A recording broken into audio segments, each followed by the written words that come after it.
மனக்கலக்கம் தப்பில்ல, மனக்கலக்கம் வருதேன்னு கலங்குவது. இதுதான் உண்மையில 16 பெற்று பெருவாழ் வாழ்கன்னு சொல்ற ஆசீர்வாதத்துக்கான மிகப்பெரிய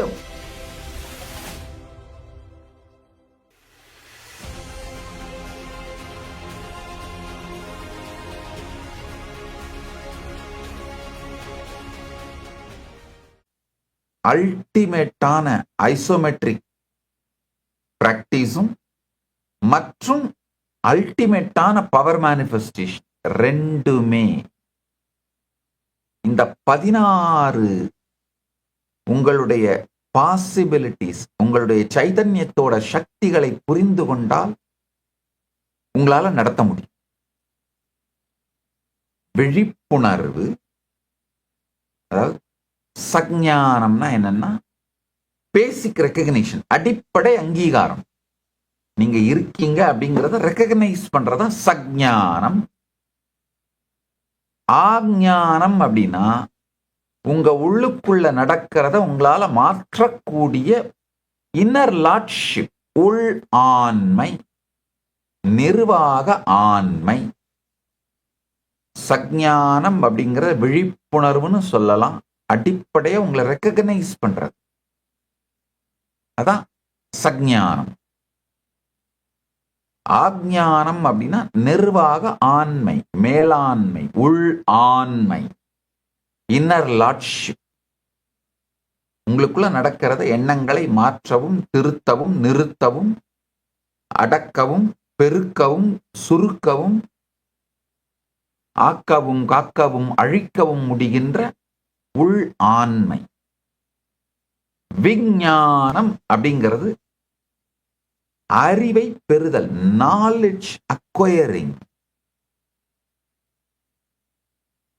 அறிவை பெறுதல் விஞ்ஞானம். பிரஞானம் அப்படின்னா சூப்பர் கான்சியஸ், சுப்ரீம் கான்சியஸ்னஸ், இந்த உயர்ந்த சைத்தன்யம் உள்ளுக்குள்ள இருக்கிறத ரெக்கக்னைஸ் பண்றது, அதுதான் அந்த உயர்ந்த சைத்தன்யம், அதான் பிரஞானம். அடுத்தது மேதா அப்படின்னா இதை எல்லாவற்றையும் தக்க வைக்கின்ற திறன், ரிட்டென்ஷன் பவர், ரிட்டென்டிவ்னஸ், மேதா. திருஷ்டி அப்படின்னா புலன் உணர்வு, கண் மட்டும் கிடையாது, எல்லா புலன்களாலும், சென்சரி பர்செப்ஷன்ஸ், எல்லா புலன்களாலும் நீங்கள் உணர்வது. புலன் உணர்வு தான் திருஷ்டி. திருதி அப்படின்னா உறுதிப்பாடு, ஸ்டடினஸ். மதி அப்படின்னா சிந்தனை உருவாக்கம், தாட் ஃபார்மேஷன்.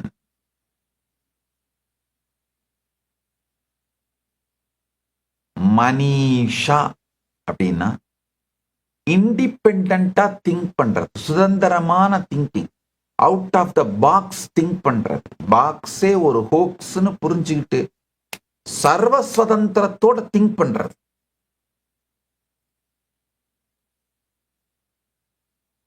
உங்களுடைய எதிரி எப்பவுமே உங்களை ஒரு பாக்ஸுக்குள்ள திங்க் பண்ண வச்சுட்டானாலே அவன் ஜெயிச்சிருவான், நீங்க தோத்துட்டீங்க. பரமசிவ பரம்பொருள் இந்த கைலாசத்தை வெளிப்படுத்தி பெரும் வெற்றியை கொடுத்ததற்கான ஒரு முக்கியமான காரணம் மனிஷா, சுதந்திர சிந்தனையை கொடுத்தார். Out of the box think பண்றது மட்டும் இல்ல, பாக்ஸே ஒரு ஹோக்ஸ்ன்ற தெளிவை கொடுத்தார். இந்த இண்டிபெண்டன்ட் திங்கிங்க்கு தான் மனிஷான்னு பேர். வாழ்க்கையில என்ன வந்தாலும் அந்த இண்டிபெண்டன்ட் திங்கிங்,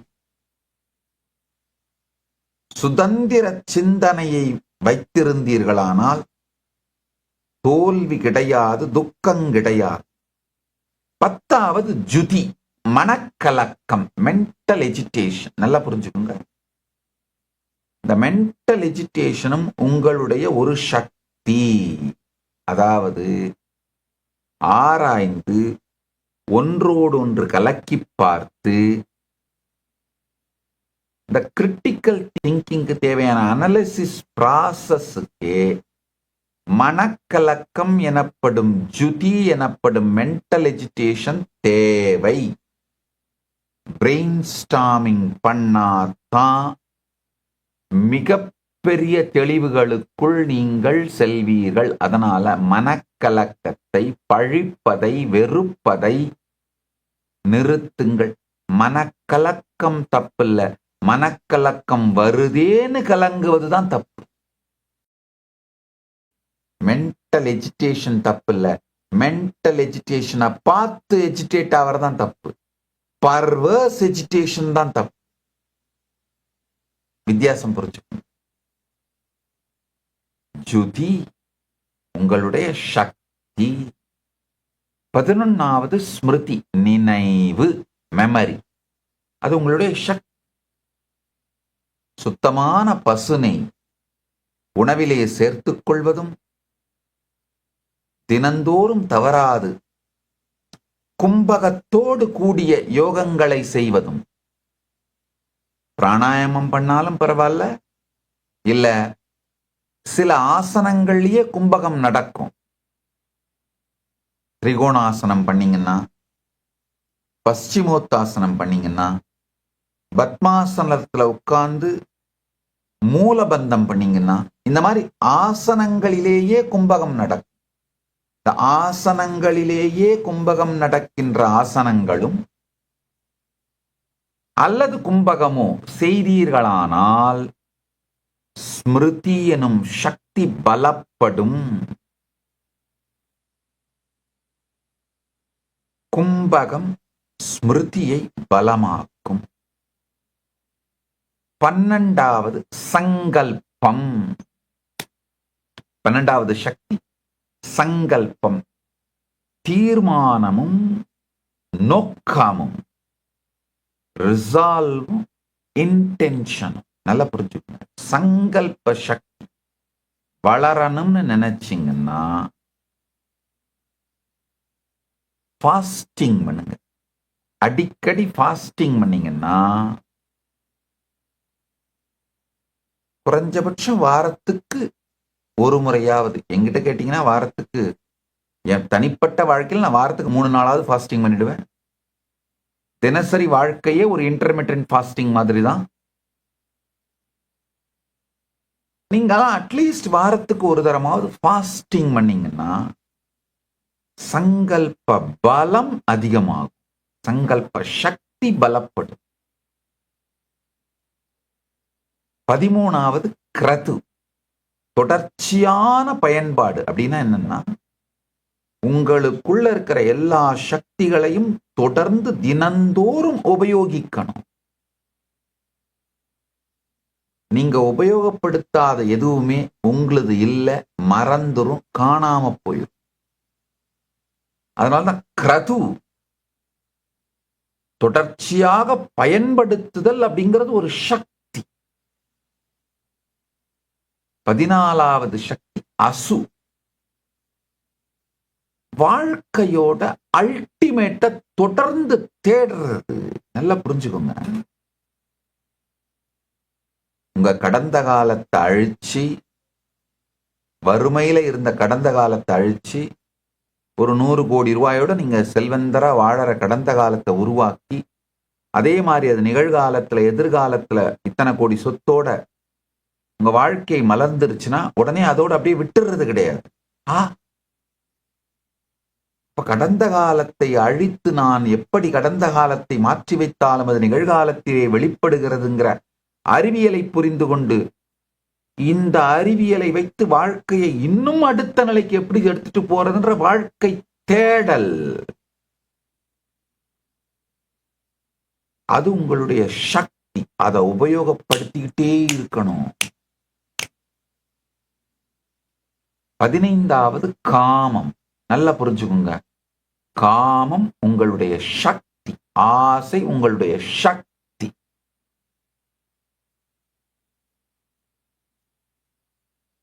ஆசையை விட்டுட்டு இருக்கணும் அப்படின்னு கேட்டீங்க, ஆசையை விட்டுட்டு இருக்கணும்னு நினைக்கிறதே இன்னொரு ஆசை. அதனால நல்லா புரிஞ்சுக்கோங்க, ஆசை உங்களுடைய சக்தி.